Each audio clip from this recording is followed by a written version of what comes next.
이 회생 기간 중에는 원금의 30에서 70%가량 변제를 받고 남은 원금과 그 이자에 대해서는 회생이 끝나고 압류와 집행을 넣으면 법원에서 팔아준다는 것이죠. 여러분의 시간은 돈입니다. 1.25배속으로 보십시오. 자, 이런 경우 정말 많습니다. 압류나 집행을 했더니 아니 이 사람이 준비라도 한 듯이 갑자기 개인 회생을 때려버리는 경우죠. 정말 많습니다. 자, 이렇게 되면 지금까지 비용 들여서 진행을 해온 압류, 집행, 경매, 배당 절차가 전부 올스탑 중단이 됩니다. 앞으로 하게 될 추심 행위, 독촉이나 방문 추심도 금지가 됩니다. 요 추심 중지 명령, 금지 명령 정말 강력하죠.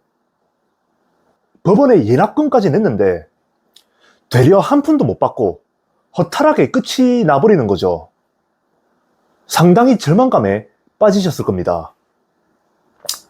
자, 요런 회생제도 말 그대로 무적이 치트키 같죠. 채무자가 숨어버리는.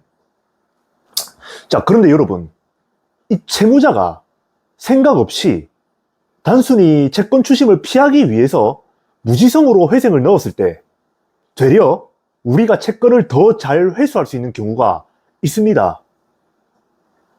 자, 오늘은 그 되려 좋은 그런 회생 상황과 그때 어떻게 대응하면 되는지 확실하게 말씀드리겠습니다. 자, 우선 채무자가 회생을 한다고 하면 딱 두 가지 경우가 있겠죠. 첫 번째는 정말 방법이 없는 경우, 두 번째는 오히려 기회가 되는 경우입니다. 먼저 요 정말 안 좋은 경우는 내 채권이 양육비, 위자료 채권도 아니고 형사손해배상 채권도 아닌데다가 형사고소할 건덕지도 없는 그런 경우입니다. 이런 경우에는 그냥 면책이 됩니다. 방법이 없어요, 진짜로. 현재 대한민국에서 회생의 인가율이 90%가 넘으니까요. 따라서 제가 이 첫 번째 경우에 대해서는 설명하지 않겠습니다. 반대로 회생하면은 오히려 긍정적인 경우는 이렇습니다. 채권 채무 관계에서 채무자의 기망행위나 아니면 의심스러운 말이 너무 확실해서 형사고소를 했을 때 검찰로 송치될 가능성이 높은 경우죠. 예를 들면은 이런 경우죠. 채무자가 분명히 무슨 사업을 한다고 돈을 빌려갔는데 이제 변제가 되지 않아서 독촉을 했죠.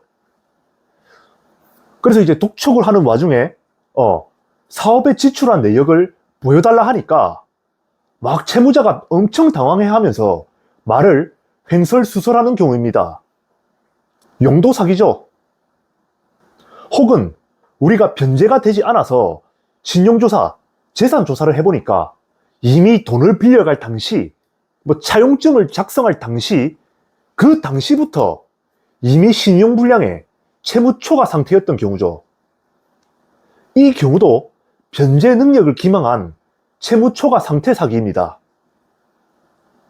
그 외에도 채무자의 거짓말은 너무 다양합니다.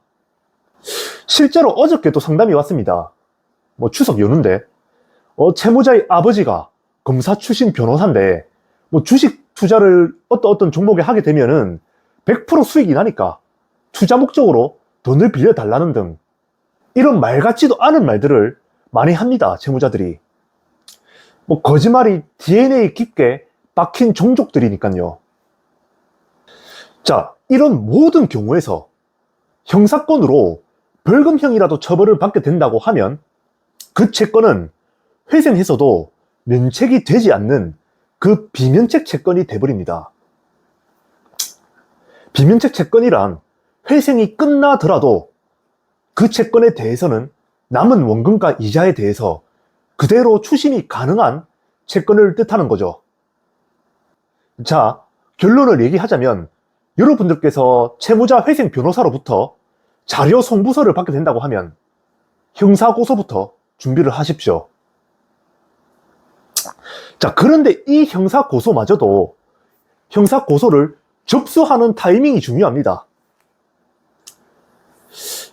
채무자가 다중채무자에다가 극심한 신불자라고 하면 자료송부서 받자마자 형사고소를 접수하는 것은 매우 좋지가 않습니다. 만약 그렇게 된다고 하면 내 채권 하나 때문에 회생을 포기하고 계속 신불자로 살면서 남의 명의 신탁, 대여하고 형사처벌만 받는 그런 경우가 생깁니다.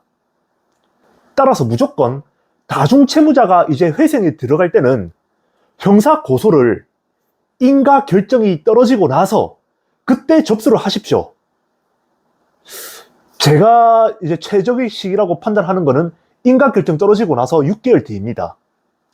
가장 확실하게 변제받는 방법입니다. 자, 제 말 잘 들어보십시오.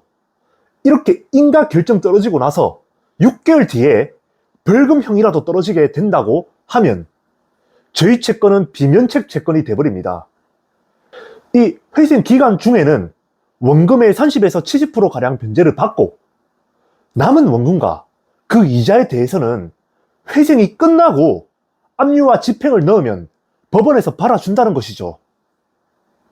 자, 그렇게 되면 이 다중채무자는 회생으로 신용도 회복되어 있고 나머지 채권들은 전부 면책이 되어서 깨끗한 상태일 겁니다. 심지어 한 달 뒤면 대출도 받을 수 있고 신용카드 발급까지 가능하게 되죠. 정확하게 이 상황에서 다시 추심하게 된다고 하면 앞전에 다중채무자일 때 하고는 차원이 다른 압박을 느끼게 될 겁니다. 즉 전체 채권 금액과 이자에 대한 합의 가능성이 극도로 올라간다는 것이죠. 여러분, 이 채무자가 회생을 한다는 것은 그 사람 입장에서도 먹고 살기 위해서 발버둥을 치고 있다는 겁니다. 더 이상 신불자로도 살기도 싫고 본인 명의도 이제 써야 될 것 같고 제일 중요한 거는 추심을 피하기 위해서이죠. 그렇게 하려고 변호사한테 비싼 돈을 주면서 회생을 신청합니다. 이 점을 잘 활용해서 형사고소를 진행하게 된다고 하면 합의 가능성은 크게 올라가게 될 겁니다. 사기죄의 공소시효는 10년입니다. 채무자 짜증난다고 자단하거나 톡방을 나가지 마시고 증거부터 하나하나 모으시기 바랍니다. 채무자의 의심스러운 말, 그 모든 게 다 형사고소 때는 유리한 증거로 쓰입니다. 자, 다음 영상에서는 채무자가 내 채권만 누락시키고 회생을 진행하고 있을 때 추심하는 방법에 대해 알려드리겠습니다. 이상 중앙신용정보회사의 김도윤 부장이었습니다. 감사합니다.